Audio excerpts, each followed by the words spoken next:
നമുക്കറിയാം rose water ഉണ്ടാക്കാൻ ഏറ്റവും ആവശ്യം റോസ് തന്നെയാണ്. ഞാൻ എടുത്തിരിക്കുന്നത് ഇത്രയും വണ്ണമുള്ള റോസാണ്. അതൊരു 3-4 എടുത്തിട്ടുണ്ട്. കാരണം വലിയ റോസ് എടുക്കാമെന്ന് വെച്ചാൽ നമുക്ക് അത്യാവശ്യം ക്വാണ്ടിറ്റി കുറച്ചെടുത്താൽ മതി. കുറേ ഇതളുകൾ ഉണ്ടാവും, നമുക്ക് ഒരുപാട് വേണ്ട. ചെറിയ ചെറിയ റോസ് എടുക്കണമെന്ന് വെച്ചാൽ നമുക്ക് ഒരുപാട് റോസ് വേണ്ടി വരും. അതുകൊണ്ടാണ് എനിക്കിത് അവൈലബിൾ ആയിട്ട് ഇത്രയും വണ്ണമുള്ളത് കിട്ടിയത് കൊണ്ടാണ് ഞാനിതെടുത്തത്.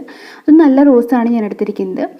അപ്പം നമുക്ക് വളരെ സിമ്പിളായിട്ട് ഇത് ഉണ്ടാക്കുന്നത് എങ്ങനെയാണെന്ന് നോക്കാം. അപ്പോൾ അതിൽ നിന്ന് ഞാൻ എന്താ ചെയ്യണമെന്ന് വെച്ചാൽ ഈ റോസിൻ്റെ ഇതളുകളൊക്കെ പൊഴിച്ചിടുകയാണ്. അപ്പോൾ എല്ലാവർക്കും അറിയാം, ഇപ്പം നമ്മളൊക്കെ ആണെങ്കിൽ തന്നെ പൊതുവെ പുറത്തുനിന്ന് വാങ്ങിക്കുകയാണ് പതിവ്. അപ്പോൾ അതിൽ എന്തൊക്കെയാണുള്ളത് നമുക്ക് ഒരിക്കലും അറിയില്ല. അപ്പോൾ അതുകൊണ്ട് ഏറ്റവും ബെറ്ററായിട്ട് നമുക്ക് വീട്ടിലിങ്ങനെ സിമ്പിളായിട്ട് ഉണ്ടാക്കാൻ പറ്റുമ്പോൾ നമ്മൾ പുറത്ത് പോയിട്ട് വാങ്ങിക്കേണ്ട കാര്യമൊന്നുമില്ല.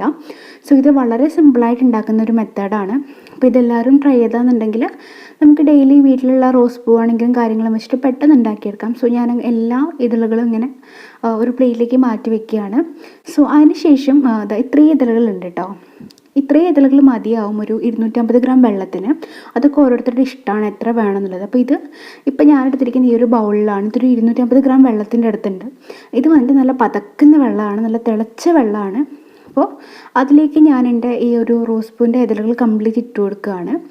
അപ്പം നമ്മൾ ഇട്ട് കൊടുത്തു കഴിഞ്ഞാൽ പെട്ടെന്ന് തന്നെ എന്താ പറയുക, നമുക്കറിയാം ഈ റോസൊക്കെ ഭയങ്കര എന്താ പറയുക വെയ്റ്റ്ലെസ് ആയതുകൊണ്ട് വെള്ളത്തിലേക്ക് അത് മുങ്ങിക്കിടക്കാൻ കുറച്ച് ബുദ്ധിമുട്ടാണ്. അപ്പോൾ നമ്മൾ ഇടുന്നതിനെ തന്നെ അത് നല്ലപോലെ വെള്ളത്തിൻ്റെ ഉള്ളിലേക്ക് കുത്തി കുത്തി ഇറക്കി കൊടുക്കണം. കാരണം എങ്കിൽ മാത്രമേ നമുക്കതൊരു എന്താ പറയുക നല്ലപോലെ വെള്ളത്തിൻ്റെ കൂടെ അത് പെട്ടെന്ന് അങ്ങോട്ട് ഒന്ന് എന്താ പറയുക ഉള്ളോട്ടേക്ക് പോകും. കാരണം പിന്നെ ശ്രദ്ധിക്കേണ്ട ഒരു കാര്യം എന്ന് വെച്ചാൽ നമ്മൾ വെള്ളത്തിനേക്കാളും കുറച്ച് മാത്രം, അത് വളരെ കുറവ് മാത്രം റോസ് പെറ്റൽസ് എടുക്കാൻ പാടില്ല. വെള്ളത്തിൻ്റെ കൂടെ തന്നെ നിൽക്കുന്ന ലെവലിൽ റോസ് പെറ്റൽസ് എടുക്കണം. കാരണം എന്ന് വെച്ചാൽ റോസ് പെറ്റൽസ് കുറയുമ്പോൾ എന്താ ഉണ്ടാവുമെന്ന് വെച്ചാൽ നമ്മുടെ ഈ ഒരു അതായത് നമ്മുടെ റോസ് വാട്ടർ വല്ലാണ്ട് ഡൈല്യൂട്ട് ആയിപ്പോകും. അപ്പം നമുക്ക് അത്യാവശ്യം കോൺസെൻട്രേറ്റഡ് ആയിട്ടുള്ള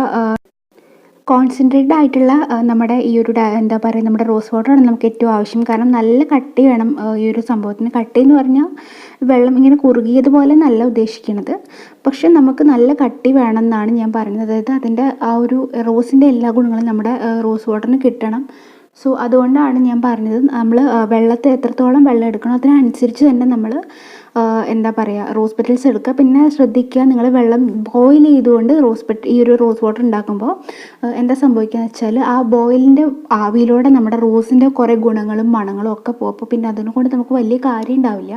നിങ്ങൾക്ക് അങ്ങനെ ചെയ്യാനാണെങ്കിൽ അങ്ങനെ ചെയ്യാം. അപ്പോൾ ഞാൻ ഈ ഒരു സംഭവം ഈ ഒരു ചൂട് നല്ല പതക്കണ വെള്ളമാണല്ലോ, അപ്പോൾ അതിൻ്റെ ചൂട് ആറുന്നത് വരെ ഞാൻ വെച്ചിട്ടുണ്ട്. ഈ ആറുന്നത് വരെ ഞാൻ അടച്ച് വെക്കുകയാണ്. കാരണം ആ മണമൊക്കെ അതിൻ്റെ ഉള്ളിൽ തന്നെ പിടിച്ച് നിൽക്കാൻ വേണ്ടിയിട്ട്. അപ്പോൾ റോസൊക്കെ നല്ലപോലെ ഒന്ന് ചുരുങ്ങി വന്നിട്ടുണ്ട്.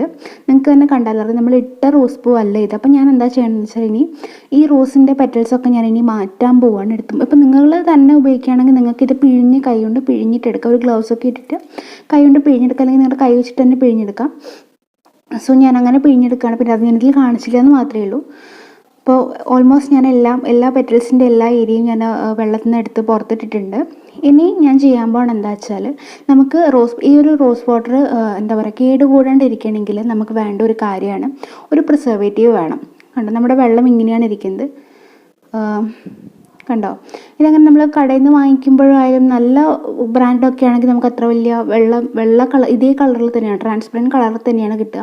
അപ്പോൾ അതേപോലെ തന്നെയാണ് നമ്മുടേത് ഇരിക്കുന്നത്, വലിയ എക്സ്ട്രാ കളറും കാര്യങ്ങളൊന്നുമില്ല. അപ്പോൾ ഞാനിതിലൊരു പ്രിസർവേറ്റീവായിട്ട് ചേർക്കുന്നത് ഈ ഒരു എന്താ പറയുക വൈറ്റമിൻ ഇയുടെ ക്യാപ്സ്യൂളാണ്. നിങ്ങൾക്ക് വല്ല എസെൻഷ്യൽ ഓയിലും കാര്യങ്ങളൊക്കെ ഉണ്ടെങ്കിൽ നിങ്ങൾക്ക് റോസിൻ്റെ തന്നെ ഫ്ലേവറുള്ള എസെൻഷ്യൽ ഓയിലൊക്കെ ഉപയോഗിക്കാം. അതൊക്കെ ഓരോരുത്തരുടെ ഇഷ്ടമാണ്. അപ്പോൾ ഞാൻ വൈറ്റമിൻ ഇയുടെ ഈ ഒരു എന്താ പറയുക ഒരു ടാബ്ലറ്റാണ് ഇതിലേക്ക് പൊടിച്ചിട്ടുണ്ട്. ഒന്ന് മതി. നിങ്ങൾക്ക് വേണമെന്ന് വെച്ചാൽ വൈറ്റമിൻ ഇ നമുക്കറിയാം നല്ലതാണ്, അങ്ങനെ നമുക്ക് മോശമൊന്നും ഉണ്ടാവില്ല. അപ്പോൾ നിങ്ങൾക്ക് വേണമെന്ന് വെച്ചാൽ 2-3 പൊട്ടിച്ചിടും, തെറ്റൊന്നുമില്ല. പക്ഷെ ഞാൻ ഒന്നേ ഇടുന്നുള്ളൂ. പിന്നെ ഇത് വന്നിട്ട് നമ്മുടെ മേലെ ഇതൊരു ഓയിലി ടൈപ്പ് ആയതുകൊണ്ടൊന്ന് മേലെ ഇങ്ങനെ തളം കെട്ടി കിടക്കും. അപ്പോൾ ഞാൻ എന്താ ചെയ്തതെന്ന് വെച്ചാൽ ഇതൊരു കുപ്പിയിൽ ഒഴിച്ചിട്ട് ഷേക്ക് ചെയ്തിട്ട് എന്താ പറയുക നല്ലപോലെ ഷേക്ക് ചെയ്ത ശേഷം ആ ഒരു പരുവമാണ് ഇത്, കണ്ടോ. അപ്പോൾ ഇത് മേലെ കിടക്കുന്ന നമ്മുടെ വൈറ്റമിൻ സിയുടെ ഒരു സീറമാണ്. അപ്പോൾ നിങ്ങളെല്ലാവരും ഇത് ട്രൈ ചെയ്ത് നോക്കുക. എന്നിട്ട് ഇതിൻ്റെ റിസൾട്ട് എന്നോട് ഡെഫിനറ്റായിട്ടും പറയണം.